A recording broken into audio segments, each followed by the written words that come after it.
hypothetically Southgate were to leave, A, who do you replace him with? Because it's not like there's loads of excellent coaches just sitting around, right?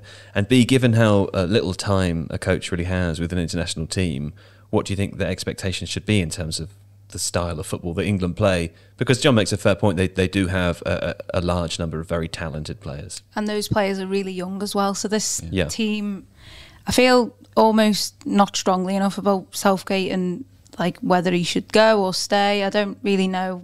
Like, let other people decide, I guess.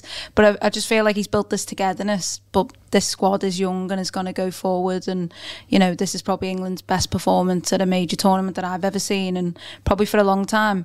Whether, you know, he stays on and they build towards that Euros, and then, you know, but I don't know where this goes, and I don't know sort of like, what is the mood right now? Do people want him to go?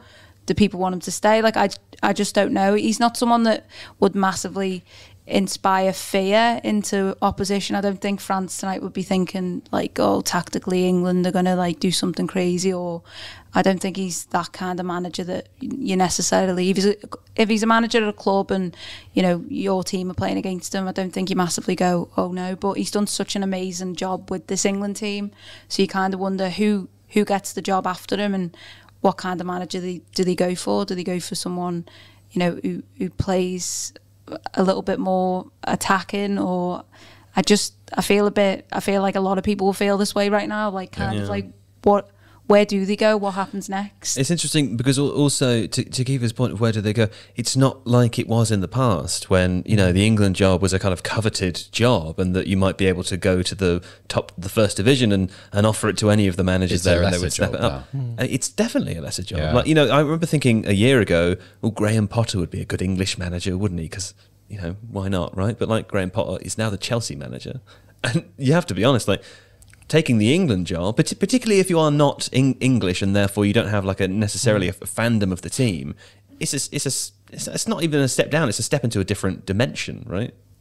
Yeah, I think so. And also, like, to make your reputation as a coach today, I think you have to be active in a day-to-day sense. Yeah. I think you need to, for your ideology to become public and for people to kind of seize upon it, you need to be competing in the Premier League, or, you know. Is it also what defines a current coach as a good coach? Like the areas that they make a difference now, the areas they focus on are not to be found in international football, right? Yeah, absolutely. And I think I think international management is kind of a loco in parentis situation where you're borrowing players, you're trying to meld people together in a very short space of time. What does that mean? It means that you're kind of like a temporary parent. So like if you're like a guardian, aren't you? What did you say there? Loco in parentis. Loco in parentis. In the place of a parent. Yeah. I see. It means that, so whereas I always feel like when you get to an international tournament or like important international like Nations League games, I feel like there's always this caveat in the background about, well, we've only been together for a week or 2 weeks or 3 weeks, or, you know, club systems, you know, are more important. They're difficult to break down, and we've got cliques in our squad. So all of this stuff is kind of, it creates a very murky context by which to judge a manager. And I feel that doesn't suit, like, if you aspire to be at the top of your profession in football, it doesn't really suit you, does it? To kind of operate in I mean, how many days a year do you get with those players? Like, what do you spend your time on if it's not on the training ground? Like, how do you build the kind of the cultish following that so many top managers acquire? It's really hard. And it's also, with England, it's kind of unprecedented, this situation, because we had, so Glenn Hoddle leaves the England job in '98 because of comments he made to Matt Dickinson about disabled people. Sven-Goran Eriksson leaves because his relationship with the Football Association broke down. Fabio Capello resigned in protest at the treatment of John Terry. And Sam Allardyce had resigned in the wake of the Telegraph revelations and the kind of the pint of wine saga, right? So you've never really had the same situation in the kind of modern era where you're saying, right, is your tournament performance good enough, despite the fact that you get on with all the players? Seemingly, you don't ever really hear any kind of disgruntled stories about Southgate. Really, they like him. They really like him. Yeah. The young players especially seem to like him. He dresses really well. Yeah, well, you've never had the kind of like remember when David Bentley said what he did about Capello, and him and Jimmy Bullard wanted to become the jokers in the squad, and Capello didn't really go for that. And Rob Green said that after his mistake in Rustenburg in 2010, Capello didn't talk to him for the rest of the tournament.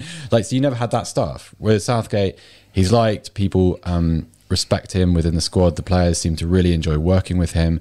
Also, unusually, you have players individually playing at kind of the same standard they do for their clubs. Yeah. So one of the things that came up tonight was Saka's performance, and that was Arsenal Saka. That's the guy that's lit up the Premier League this season, playing for England. Whereas in previous generations, you never really saw that, or you saw someone kind of crowbarred into an awkward position, never quite maximised club performance. Yeah. So I'm not sure I'm going to sit on the fence in terms of what I think should happen, but it's a hard decision. It's not clear cut. I think it is. But I think it's worth saying that if he does go, he's done a very good job. Yeah.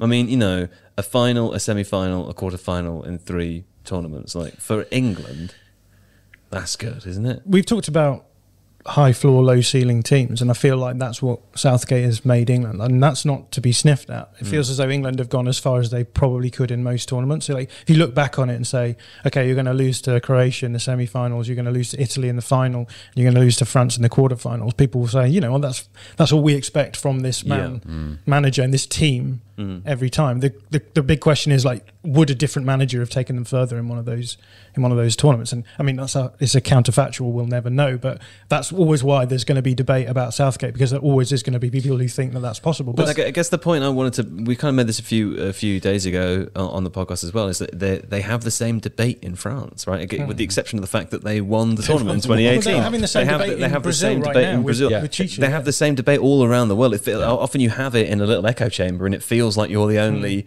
national team fans doing that, but it's just not true. I think it does come back to, like, what we're talking about in terms of what is expected of a manager, because you've mentioned Graham Potter, and like there will be lots of managers in the same boat as Graham Potter who will say, okay, at the moment I want to develop my club career, I want to be at the coalface of domestic football, because that's where tactical innovation is happening. There's a tempo to the domestic game that isn't there in the international game, right? So if you're managing a Chelsea, you can be there every day. You're at the training ground. You're constantly trying to improve your team. If you're an international manager, you're meeting up with people with your squad every 2 or 3 months. It must be so hard to appoint an international manager, because like I've been watching the chat and people are throwing names like Thomas Tuchel in, and none of them would do it. And it's like, well, first of all, no, I probably not, but also, why would they be good at it? Because there's no track record of them having done that job in the past, and the jobs are so different. That I'm not saying that it sounds fun though, doesn't it? It sounds fun, but it's also I have no idea whether Thomas Tuchel would be a great or an awful England manager, or just an average one, or it's really hard to know. And so it's a very, very difficult appointment to get right. And like Jon said, at any given moment, there just aren't that many people who are going to want to leave, who are in employment, who are going to want to leave a club. No, for sure. To do that job. It's Kiva, say a name. Well, I've been thinking why Sarina Weigman. I'll just put that out there. Good name. I think let her win the World Cup with the Lionesses first, and then do a thing with England. But I think it's not a terrible idea. A couple of people agree with you in the chat. Good shout. But I've been thinking, because I noticed someone mentioned Pep Guardiola, and I've been thinking, you know, we're discussing this, but it is interesting that could Pep Guardiola, you imagine he's that brilliant of a manager, he could definitely win the World Cup with anyone. You feel like he could whip any team into shape and just win the World Cup with them. But then at the same time, they get such little time to craft and you know, build that team. And he's only done the Champions League with Barcelona, right? I mean, that would be the big criticism about Guardiola, you know what I mean? Is that in terms of like the Premier tournament, he can't do it with any other team. Just completely different jobs. Like Pochettino's another name I think that will be probably maybe doing the rounds as well. The irony here is that probably the two best tactical managers in the tournament have been knocked out. Hansi Flick and Luis Enrique. And